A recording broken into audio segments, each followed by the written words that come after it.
2007년 10월 13일 토요일입니다. 나는 책 2권에 대해서 검사를 맡고 글을 정리할 때였습니다. 둘째가 목양실에 와서 예수님이 목욕 가자고 하신다며 목욕 갈 준비를 하라고 했습니다. 땡순이도 교회에 왔습니다. 오후 3시경에 하나님 아버지와 예수님, 성령님과 함께 우리 가족이 목욕탕을 찾았습니다. 예수님이 길을 인도하셨습니다. 근처 목욕탕은 내부 수리로 인해 목욕을 하지 않았습니다. 그래서 내가 차를 타고 가야 하지 않을까요? 하니 예수님이 알아서 인도할 테니 따라오라고 하셨습니다. 그래서 예수님의 인도를 따라갔습니다. 둘째에게 세 분이 같이 가고 계셔? 물으니 삼위 하나님이 앞서 나란히 가신다고 했습니다. 세 분이 길을 갈 때는 사람들의 단연 돋보이신다 했습니다. 어디에서든 눈에 띈다고 했습니다. 사람이 있으면 사람의 몸을 통과해서 지나가시기도 한다고 했습니다. 예수님은 땡땡마트를 지나 은행을 지나 땡땡시장이 서는 공터도 지나셨습니다. 도대체 목욕탕이 어디 있기에 이리로 가시지? 다들 궁금했습니다. 공터 옆 건물로 들어가셨습니다. 건물 안에 들어가서 걸린 안내판을 보니 여기에 목욕탕이 있었네? 다들 놀라워했습니다.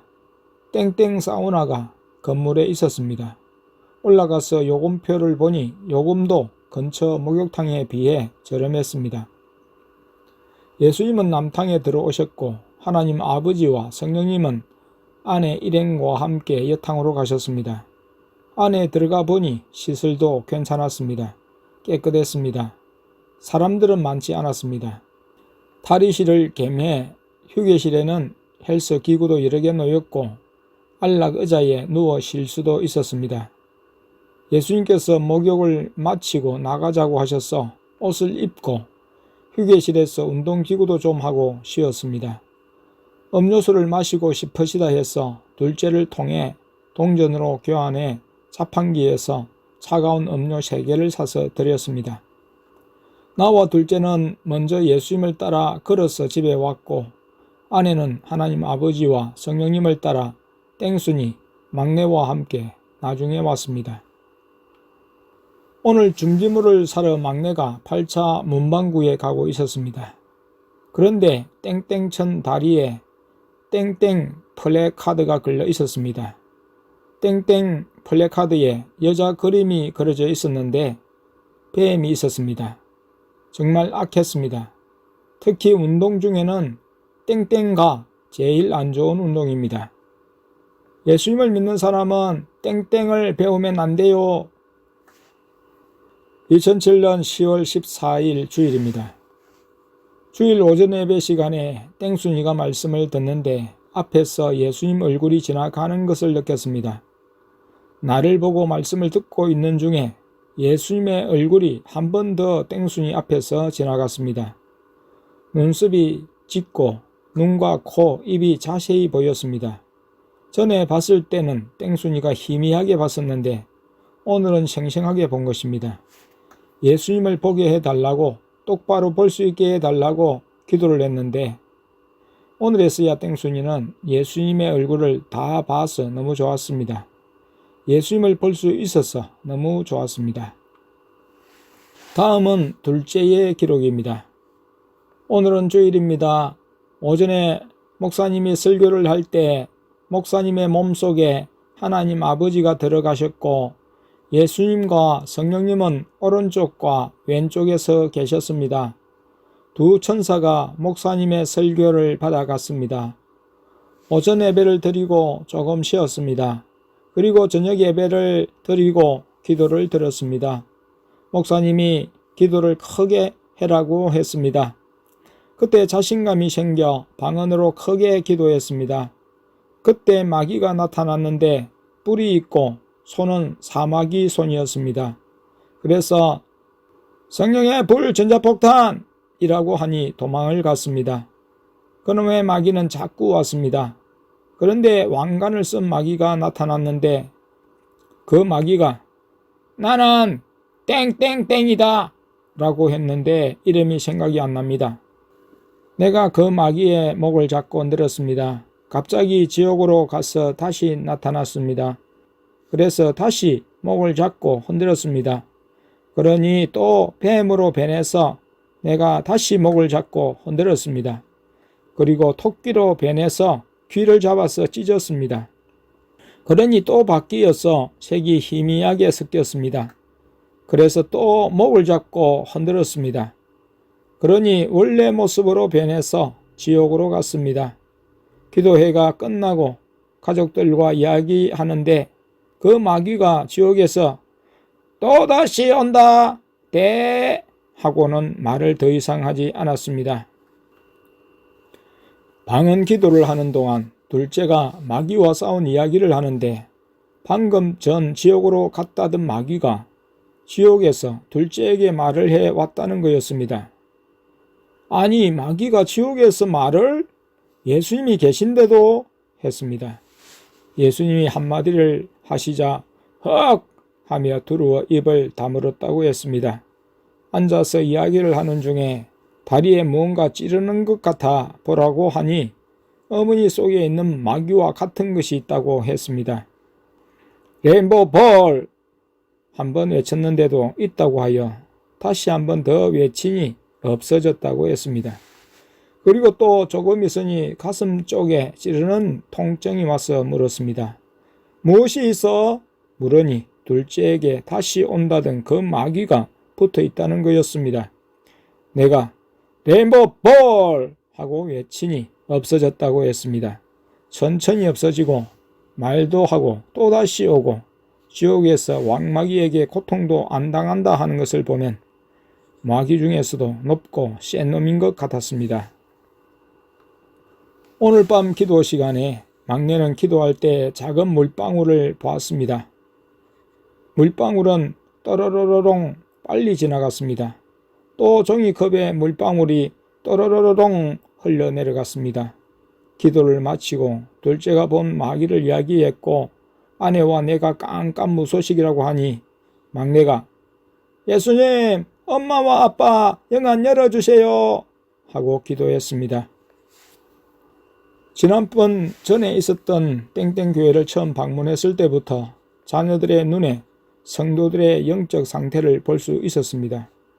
그때 어떤 사람의 경우는 몸속 전체가 다 검은데 주먹만한 빛만 있고 어떤 이는 빛이 더 작았는데 그 빛마저 마귀가 없애려고 했기에 빛이 깜빡깜빡했다고 했습니다. 오늘 밤 기도회가 끝난 뒤 아내가 둘째에게 네 어떤 너 한번 봐라 했습니다. 회개해야 된다고 했습니다. 아내는 즉시 회개하여 몸속에 있는 어두움을 제거했습니다.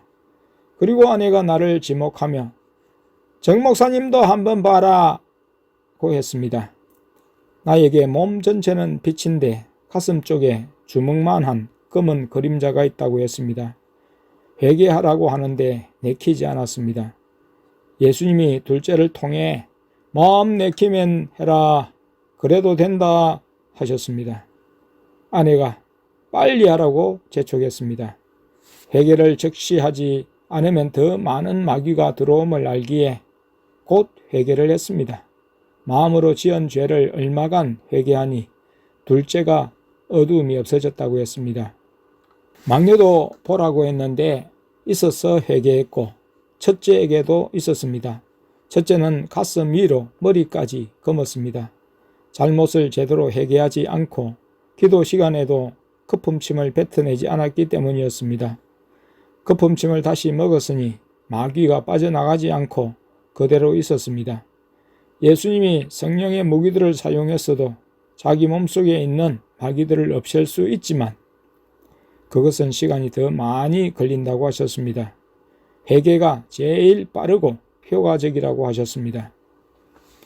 만일 우리가 하나님과 사귐이 있다 하고 어두운 가운데 행하면 거짓말을 하고 진리를 행치 아니함이거니와 요한 1서 1장 6절 빛 가운데 있다 하며 그 행제를 미워하는 자는 지금까지 어두운 가운데 있는 자요 그의 행제를 사랑하는 자는 빛 가운데 거하여 자기 속에 끄리낌이 없으나 그의 행제를 미워하는 자는 어두운 가운데 행하며 갈 곳을 알지 못하나니 이는 어두움이 그의 눈을 멀게 하였음이니라.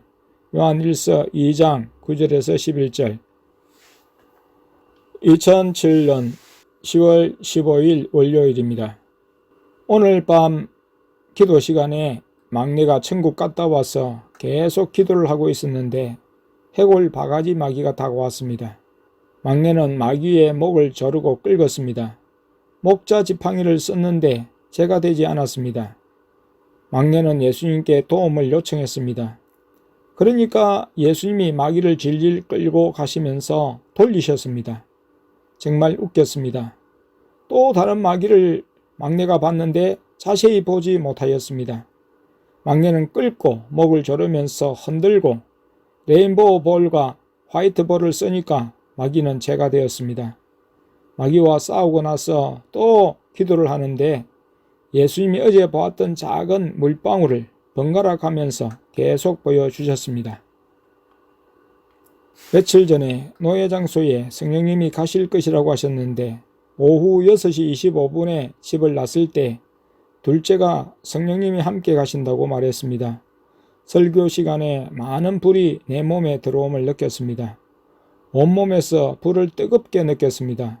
집에 돌아와서 둘째에게 물어보니 성령님이 내 옆에 앉아 계셨고 불을 주셨다고 하셨습니다. 가족들과도 계시면서 노예 장소에도 계셨다고 했습니다. 내일도 성령님이 참석하실 것인지 여쭈니 내일은 하나님 아버지, 예수님, 성령님이 다 참석하실 것이라고 하셨습니다. 가족들은 그 시간 교회에서 기도를 했습니다. 어제 예수님이 천국에도 데려갈 것이라 하셨는데 자녀들은 천국 구경을 하고 왔다고 했습니다. 둘째와 막내 둘 다 천국에서 가족들을 만났다고 했습니다. 땡순이도 와 있었습니다.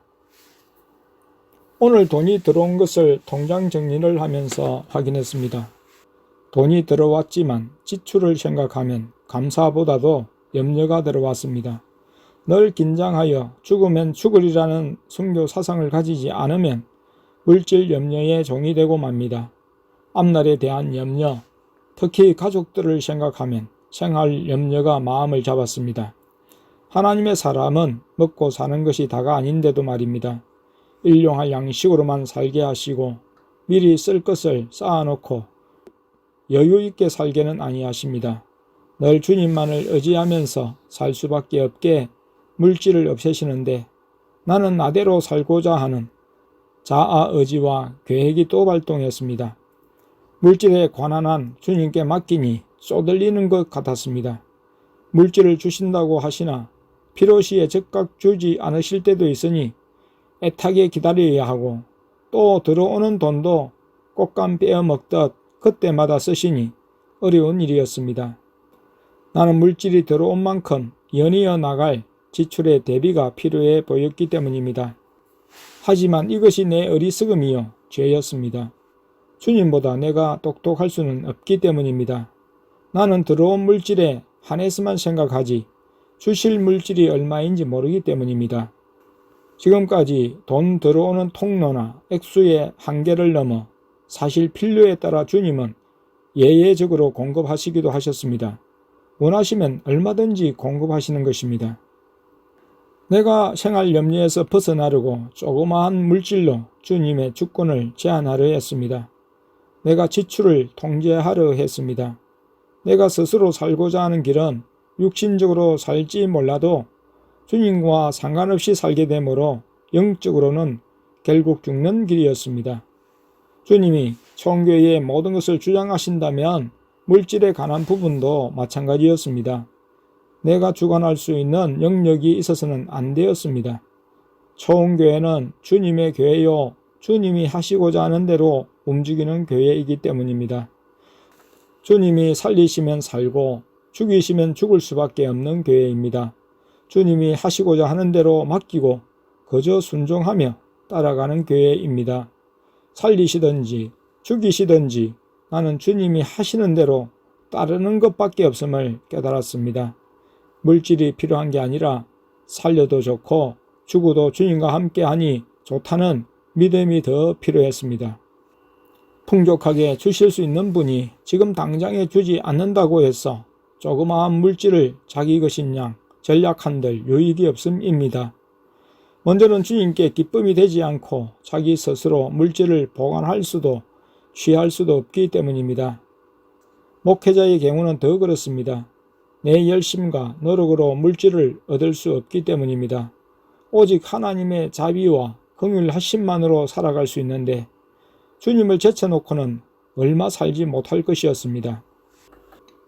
내가 물질을 통제하는 주인이 되어 있으면서 주님을 결제자인 것처럼 모시고 자기름 2만원 넣을까요? 했을 때 예수님은 정 목사가 원한다면 이라는 말을 사용하셨습니다. 또 다른 것을 말하며 어떻게 할까를 여쭈어도 정 목사가 원한다면 이라고 하셨습니다. 나는 노예 장소에서 내 행동과 주님의 말씀을 곰곰이 생각했습니다. 주님이 주인이 아니라 내가 주인이 되어 있었습니다. 내가 주인이 될 때 주님은 할 일이 없으신 것입니다. 물질을 주님이 주셨는데 그것을 내 손에 쥐었다고 내 것으로 생각하고 내 뜻대로 사용하려고 한 것이었습니다. 하나님의 것을 하나님께서 마음대로 사용해야 하는데 내 것인 양 사용하려 한 것입니다. 지금껏 물질이 없어지지 않고 이어져 사용되고 있었습니다. 그리고 주님이 결정하고 사용하시는 만큼 필요하면 또 주실 것인데 내 믿음의 한계와 부족을 드러낸 일이었습니다. 결국 우리 삶을 주님이 책임져 주셔야 안전하고 영구한 것인데 물질적인 궁핍을 스스로 극복하려고 물질의 지출을 내가 통제하려 한 것이 바로 내 지혜요 생각임을 알았습니다. 그것은 주님을 무시하는 죄였습니다. 주님은 물로 포도주를 만드시고 주님은 500 여로 5,000명을 먹이신 분이고 주님은 없는 것에서 있는 것을 만드시는 분이신데 주님에 대한 믿음이 부족한 것을 알았습니다. 내가 내 인생을 책임질 수 없고 가족과 성도들의 삶을 책임질 수 없습니다. 주님이 함께 하시고 주님이 사용하신다면 주님이 책임지실 일을 내가 그 책임을 지려고 한 것이 우스웠습니다. 주님께 모든 것을 맡겨드리고 주님의 명령에 순종하고 인도에 순종하며 사는 그것이 그리스도인의 행복입니다. 하나님 아버지, 예수님, 성령님이 계시기 때문에 남보다 부요해야 하고 높아져야 하고 이름이 나야 하는 것이 아니라 오히려 삼위일체 하나님이 계시기 때문에 궁핍에도 감사를, 낮아짐에도 기쁨을 더 가져야 했습니다. 노예에서 돌아와서 주님께 지갑을 내어놓고 통장도 내어드렸습니다. 주님께 드리니 주님이 알아서 해주십시오. 내 목숨에 연연하거나 가족의 생활을 염려하면 주님을 온전히 따를 수 없습니다. 우리가 주님을 돌보는 것이 아닙니다. 주님이 우리를 책임지시고 사랑으로 돌보십니다. 우리가 주님을 섬기는 것이 아니라 주님이 우리를 섬기십니다. 나도 주님이 돌보시는 가족의 일원일 뿐입니다. 삼위일체 하나님은 우리의 필요를 아시고 자그마한 것도 일일이 챙겨주시는 자상하시고 사랑이 풍성한 분이시라는 사실입니다. 오후 4시 40분경 아내가 성경책을 보는데 오른쪽 눈에서 빛이 나와서 책에 떨어지며 빛이 굴러 머리 위로 올라가서는 책상 쪽으로 가는 것을 시선이 쫓아갔습니다. 즉각 예수님께 감사합니다 며 인사를 드리고 기도를 했습니다. 오후에 아내는 물질 염려가 들어왔었는데 예수님께서 열왕기상 17장을 읽으라고 내적 음성으로 들려주셨습니다. 엘리야가 그리시네가에서 6개월간 까마귀가 아침 저녁으로 떡과 고기를 물고 와서 먹인 것과 사렙다 가부집에서 3년을 먹인 것을 보게 하시며 몇 년 전의 삶을 회복하라고 하시는 것 같았습니다. 하루하루 만족하며 자족함을 누리라고 하셔서 마음이 평안해졌습니다.